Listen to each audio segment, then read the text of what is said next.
علیکم السلام ورحمۃ اللہ وبرکاتہ۔ اللہ رب العالمین آپ کو جزائے خیر عطا فرمائے اور خیر و عافیت میں رکھے۔ آپ کی بات چیت اس بھائی سے ہوئی جو موزے پر مسح کا قائل نہیں ہے، اور اس نے یہاں تک کہہ دیا کہ سلف میں سے کوئی بھی موزے پر مسح کا قائل نہیں، بلکہ خف پر مسح کے سلف قائل تھے۔ بنیادی طور پر ان کی غلطی نہیں ہے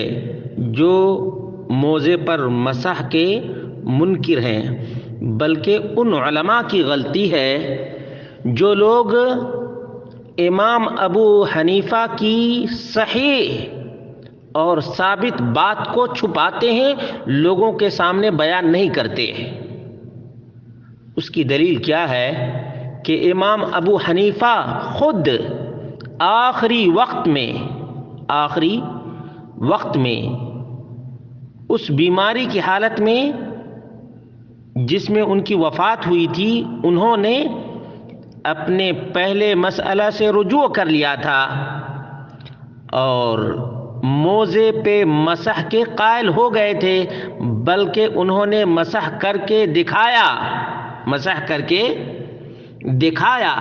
اور سنن ترمذی کے اندر یہ بات موجود ہے۔ یہاں تک کہ حنفی دیوبندی عالم نے درس ترمذی صفحہ نمبر 335 اور جلد نمبر 1 پر اس کو ذکر کیا ہے۔ حنفی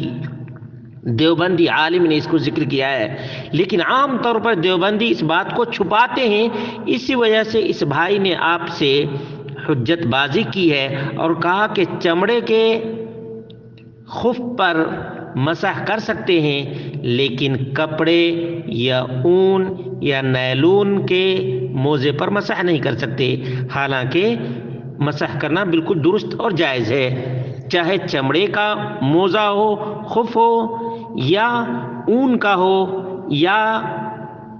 نیلون کا ہو، چاہے کاٹن کا ہو، بہرحال مسح کر سکتے ہیں۔ چنانچہ امام ترمذی نے ذکر کیا ہے، قال ابو عیسیٰ سمعت صالح بن محمد الترمذی قال سمعت ابا مقاتل السمرقندی یقول دخلت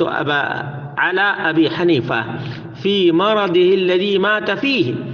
فدعا بماء فتوضأ وعليه جوربان خف نہیں، یاد رکھیے گا، وعليه جوربان فمسح عليهما ثم قال فعلت اليوم شيئا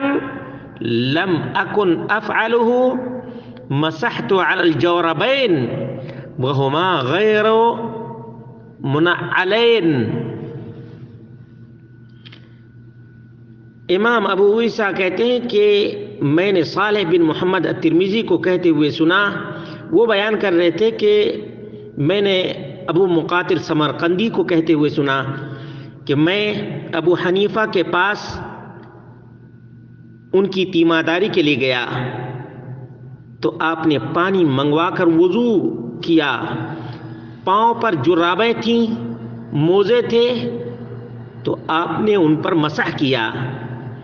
اور کہا کہ میں نے آج کے دن وہ کام کیا ہے جس کو میں پہلے نہیں کیا کرتا تھا۔ مسحت علی الجوربین، آج میں نے موزے پر مسح کیا ہے، یہ جوتے سمیت نہیں تھے۔ دیکھا آپ نے، یہ سنن ترمذی کے اندر موجود ہے، لیکن یہ بات چھپائی گئی ہے لوگوں کے سامنے۔ علماء احناف اور علماء دیوبند اس بات کو بیان نہیں کرتے، حالانکہ ہدایہ کے اندر بھی یہ بات موجود ہے۔ صاحب ہدایہ نے لکھا ہے وعنہ انہ رجع الى قولہما وعلیہ الفتوی، امام ابو حنیفہ نے اپنے پہلے فتویٰ سے رجوع کر کے کہا کہ جرابوں پر مسح کرنا جائز ہے، وعلیہ الفتوی، اور اسی پر فتویٰ ہے۔ امام محمد کا بھی اور امام ابو یوسف کا پہلے سے یہ قول موجود تھا، یعنی آج جو فتویٰ ہے حنفی مذہب میں وہ اسی کے مطابق ہے کہ موزہ چاہے چمڑے کا ہو، اون کا ہو، کاٹن کا ہو یا نائلون کا ہو، بہرحال موزے پر مسح کرنا جائز ہے، درست ہے۔ اب اس جائز عمل پر انکار کرنا کیا معنی رکھتا ہے؟ عدم علم نہ ہونے کی وجہ سے انہوں نے آپ سے حجت بازی کی ہے، ان کو آپ یہ حوالہ جات دکھا دیجئے۔ ہدایہ مع فتح القدیر صفحہ نمبر 139 139 اور جلد نمبر 1 ہے۔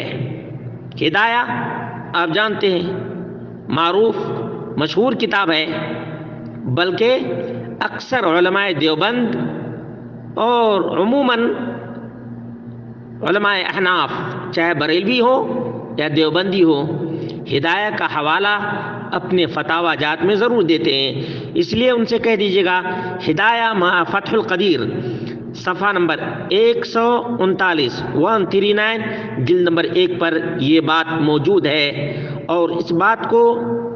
عام کرنے کی ضرورت ہے، بتانے کی ضرورت ہے، تاکہ اس معمولی بات کی وجہ سے تکرار کی نوبت نہ آئے، اختلاف کی نوبت نہ آئے، بلکہ انشراح کے ساتھ کسی کو موزے پر مسح کرتے ہوئے دیکھیں تو اعتراض نہ کریں۔ واللہ اعلم بالصواب۔